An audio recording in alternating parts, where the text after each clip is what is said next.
on se presse, on y va, on se dépêche. La retraite à 64 ans. Vous avez juste à traverser la rue et vous avez la LPE. Allez, un peu de courage, on y va. Donc voilà, ça c'est une petite vidéo d'un robot qui demande aux gens de foutre le camp, carrément. Et ce robot, c'est l'image de notre société. Comme vous pouvez le constater, on peut maintenant remarquer de la robotique à peu près partout dans tous les domaines, que ce soit dans la production de biens ou alors que ce soit dans les administrations. Un exemple, par exemple la poste, quand vous voulez poster un colis, vous avez des casiers, vous faites vous-même votre démarche, une lettre recommandée, c'est vous qui la remplissez, c'est vous qui entrez dans les claviers de la poste, les dépôts de chèques, etc. Donc quand vous rentrez dans une poste, pratiquement vous avez juste des employés qui sont juste aux services commerciaux et le reste c'est que de la robotique. Et c'est pareil dans les gares, c'est des robots, c'est des machines, et c'est pareil dans les administrations. Déjà dans les administrations, elles ferment toutes, et on vous demande de faire vos dossiers en ligne. Vous faxez, vous achetez un fax, un laser, et c'est vous qui remplissez vos dossiers. Donc c'est vous qui payez l'encre, le papier, l'imprimante, il faut avoir une connexion Internet. Vous n'avez plus d'employé qui vous reçoit et qui remplit votre dossier en réalité.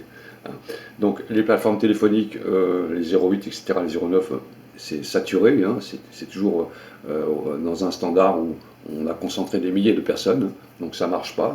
En plus, vous n'avez pas de correspondant attitré. Un jour, vous appelez, vous avez un agent qui décroche, un autre jour, il faut réexpliquer votre histoire, et vous attendez des fois 15-20 minutes, comme toutes les plateformes téléphoniques. Alors ça s'appelle la robotique. Donc, alors ces robots, ce qu'il faut comprendre, ils ne cotisent pas à la sécurité sociale.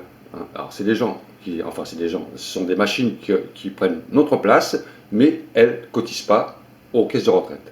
Ça veut dire que les robots, eux, ne cotisent pas et on nous demande de travailler plus longtemps, ce qui n'est pas possible, car le travail disparaît. Donc, vous voyez, il y a deux philosophies. La philosophie de la robotique, mettre le maximum de robots un peu partout et laisser les gens se débrouiller tout seuls avec tous leurs dossiers, etc. Et vous avez la philosophie de la démographie. Mais la démographie, elle ne correspond plus du tout à notre civilisation. La démographie, ça marchait quand il n'y avait pas la robotique. Quand il n'y avait pas la robotique, on pouvait faire un équilibre des gens âgés et des gens qui travaillaient. Mais maintenant, notre système a complètement été modifié par la progression de toutes ces machines qui prennent la place des êtres humains, mais qui, eux, ne contribuent pas justement aux caisses sociales qui permettent de tenir un système social. L'image, elle dit tout, l'image du robot qui envoie les gens un peu l'autre côté de la rue s'inscrire à la LPE, c'est à peu près ça ce qui se passe. Donc la retraite à 64 ans, si ça passe, après ils nous feront 65 ans, après ils nous feront 66 ans, 67 ans, 68 ans, ça ne s'arrêtera jamais. Donc ça c'est un sujet que je n'ai pas entendu parler de la part des politiques.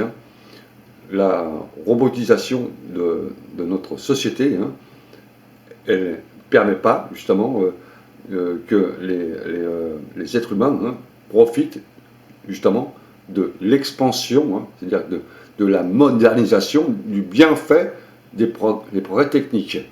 Au contraire, elle sature, la robotique sature l'équilibre social, tout simplement. Alors, il y a peut-être quelques techniciens qui les réparent, mais le robot, lui, il cotise pas, voilà, tout simplement.